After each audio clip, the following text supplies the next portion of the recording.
Hi, welcome back to my podcast of Settling In with Essay. And today I have a very special guest, my brother from Sierra Leone, Kelly. Kelly is a musician, and one thing I love about him is how he expresses himself through his music. So let's meet our guest. Hi, Kelly. Hello, Blessing. Thank you for having me. And thank you for coming. Hello, viewers. I am Kelly. I'm a musician. I'm originally from Sierra Leone. And my artist name is INDOLUWE, so you can check it on all the platforms. So when did you move to Europe? I moved to Europe 2001. Yes, to be specific, the Netherlands. And then after some few years, I moved with my family to Belgium. So why did you move to Europe? Well, there was a war in Sierra Leone, so that was the period that I have to leave. Yeah. So did you decide it alone, or your family told you that you have to leave?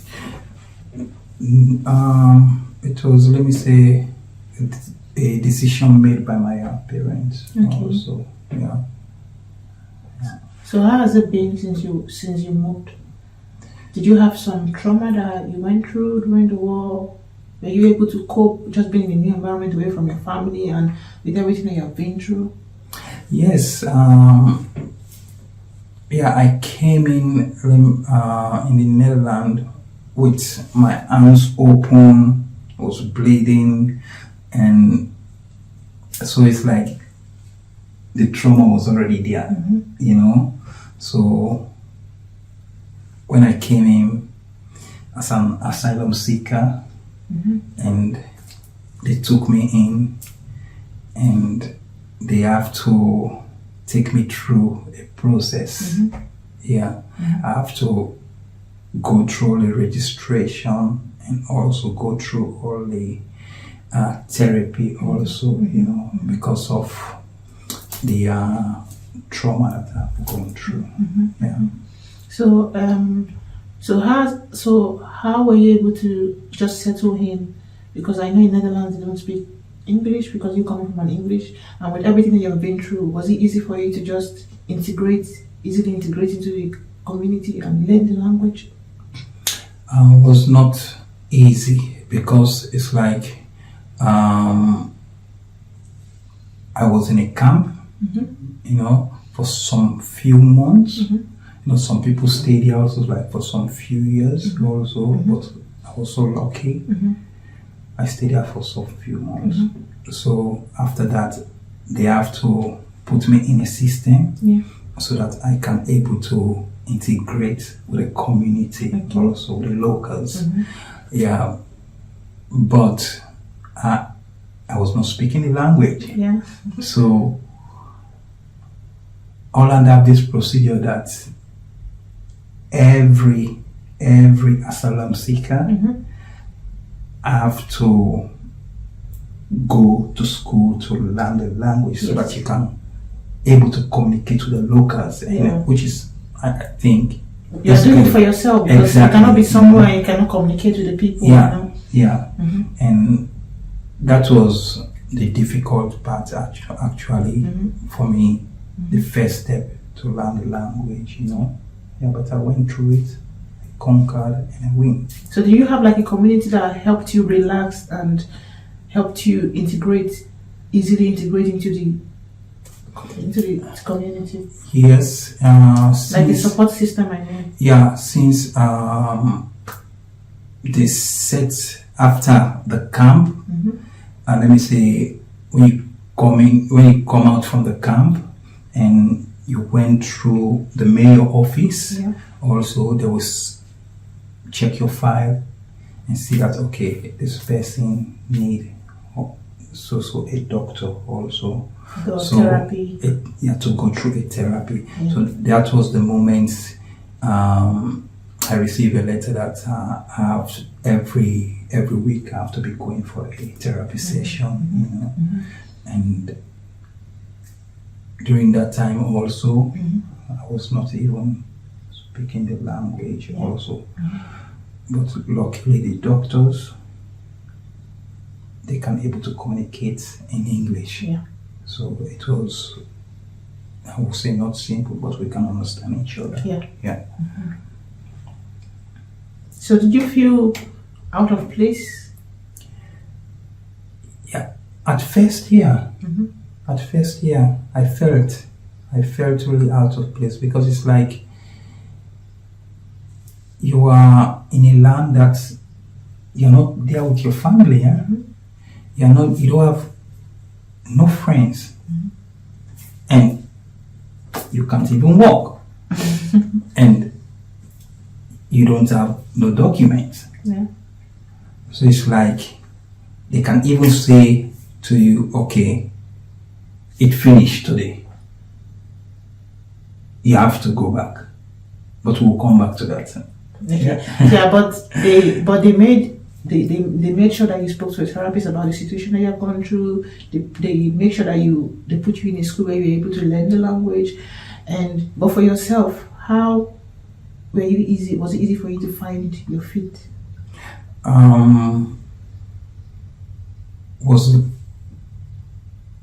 Was a little bit difficult also, because since I don't know the language, and it was very, let me say, difficult for me to connect with the locals.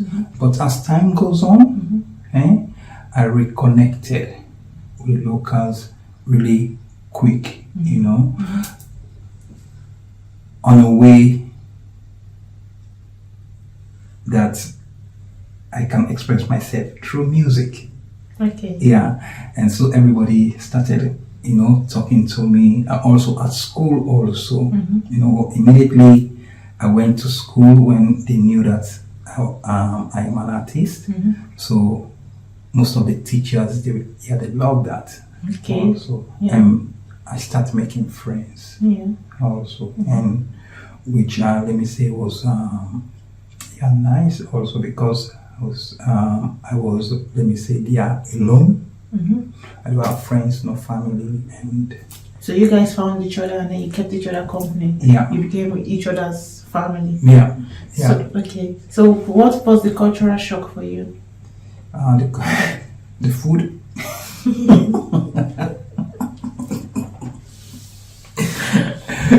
Yeah, the food, and of course, the way they brought up their children. Okay. And I was saying to myself, if this is not Africa, they go, why are they? The way they are bringing up their children is like the way they spoke to their parent, or what? They tolerate too much of nonsense. So that's okay. That was a cultural shock for you. Yeah. When I saw it first, I said, how you as a child, how can you speak that way to your parents? So how do you view it now? Because back then it was a cultural shock for you, but now how do you view? Yeah, it's still let me say, yeah, a cultural shock, because my kids are not doing that to me now, but other kids are doing that to their parents. Okay. And which I see that, yeah, I think if we as parents don't intervene, especially we that have those mixed kids, our kids will be something different. Yeah. Okay. So how did you meet your wife? We met at the college. I was at my last year, and she too, she was at her last year. So being from different cultural background, and what was your love language? Because how was it easy for you to understand each other? Because you guys have different upbringing, different background, and coming together to now you've been married for more than 12 years? 10 years. 10 years. So how has it been like? My wife, when I met her, the first place, she was not speaking English. Okay. Yeah. And but now she can express herself in English. We try to understand each other more, especially like we try to compromise on certain things. Okay. We try to find a balance. Okay. We came from two different backgrounds, so we just have to accept each other also, and find a place where we can meet to accept each other, and we have to understand each other, understand what she needs, and also she has to understand what she needs. And we have to respect each other. So you first lived in the Netherlands and then you moved to Belgium. Can you take us through that process? Because I know it was also not an easy process for you, changing, because Belgium and Netherlands are similar, but they're also different in culture and the way things are done. So how was it for you? Yeah, well, for me it was it was good because I was eager to move. Why? Because Netherlands, they renew my paper. Okay. So the lawyer told us, Kelly, you have to move to Belgium. Okay. So what makes it more easier is like the language. So it's like we don't have to learn any language again, But it was difficult for my wife because it's like her leaving her own family and also moving with me also. So it's like, one thing I learned about these two countries is like the Holland people, they are more open. Okay. And the Belgian people, they are more closed, But Belgium gave me life, I would say, to put it that way, Yeah. But for your wife, how? For my wife, as time goes on, because it's like she left her own family, friends, everything, and she came here to start new, which I do respect and love her so much. Yeah. And so during that procedure also, she too came, she was depressed, because it was because leaving what you were used to and going to somewhere new, for some people it's easier, some people they can easily move, or some people it's difficult. So did that help you people connect more as a couple? Because now she understands how it is for you to move, and now because now she's here, because she's struggling, did that help you people connect? That helped greatly for us to connect, and she felt and she understood. She understood what I was going through. Actually, although it's a very 3 hours drive, but it helped greatly for us to connect. And I try. Let me say, I won't say try. I help her also greatly to go through that procedure. Because you understand how it is, because you've gone through it, and now your wife is in your shoes. Yeah. Okay. So, when did you discover your passion for music? My passion actually for music was discovered when I was in Holland. And that is where I wrote my first song in the camp. So was it the environment that inspired you to sing, or was it your situation? Both. Can you? The situation that I was in, and also the environment, because it's like you came into a different society. I was hearing about racism. It's where I felt it. And so all that inspired me to write. And did it help you connect? Because you, like you said, your mom used to sing. So when you were singing, did it help you connect to your family? Because you are away from home, you don't have them close to you. So did that help you connect? Like when you're singing, because your mom used to sing, like you feel connected to her, or how was it for you? Singing just brings me joy. Okay. It's like I release all my pain. Okay. And everything you've been through. I release all my pain when I'm singing also. So being away from your family for so long, how was it? How was that journey for you? And being hearing of functions, your children, your sisters getting married, things been happening. How How was that for you? Yeah, very difficult. Very difficult because I'm the only one here. Also, and all of them, they are there. And it's very difficult to leave them. And I've been, let me say, in Europe, let me say, 24 years. And I just went to Sierra Leone this past Christmas.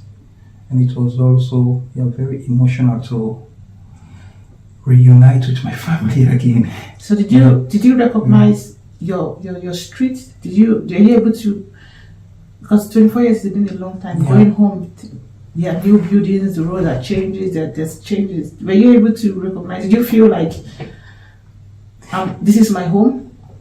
Yeah, immediately. Even my children immediately we landed at the Airport. At the airport, Lunge. It's like the little boy Martel was just running. He felt alive. He was just running, freedom. And so me also. So you didn't feel out of place because you've been away for 24 years. Not actually. The thing is, it's like, of course, things have changed. 24 years. It's not 24 days. It's not 24 months. So it's like things have changed. Especially in the city. The capital city, Freetown. And but when I went to Bo with my younger brother, he was the one driving. I was even telling him, no, you don't have to pass there. So you still remember everywhere?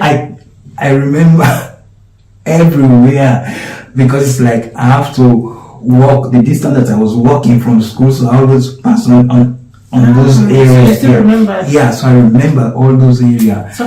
So how was it connecting to your mom, seeing your brothers? The emotion, are you able to put it into words? I was so happy. And I think my mom was so happy to see the grandchildren. Yeah, she was happy to see me. She was happy to see the grandchildren and my wife, because it's like she was only hearing their voice on the phone, and now she can feel exactly. She can touch them. Yeah. And what changed in your family when you got back home? What was the big thing that you saw, like, wow, like I've been missing all this in all these years? Oh, blessing the food. This is natural food. I was missing everything. The next day, my mom went straight away to the kitchen and prepared the beautiful potato leaf for me and my family, and that was my favorite dish, and I ate with my hands. The food, and but it was really emotional. And the last time you left your brothers, they were quite small. So what was the changes? Did your sisters my brother, I left him. He was small, and now it's like he has like 3 kids now. I said, whoa, married and 3 kids. I said, Kelly, you don't have to go so long again. You don't have to stay so long again, And my sister also have a son. Everybody, and it's like, the only thing is like my father said, you are not changing. The way you go, your small body, you just bring your small body again. I said, are you not eating enough? I said, Daddy, I'm eating enough. I'm eating enough, and my wife is taking good care of me. Yeah. So why did it take you so long to go home? Is it from the trauma that you experienced that you were scared of going back home, or? Yeah, that is one. And the major thing is the document. Yeah.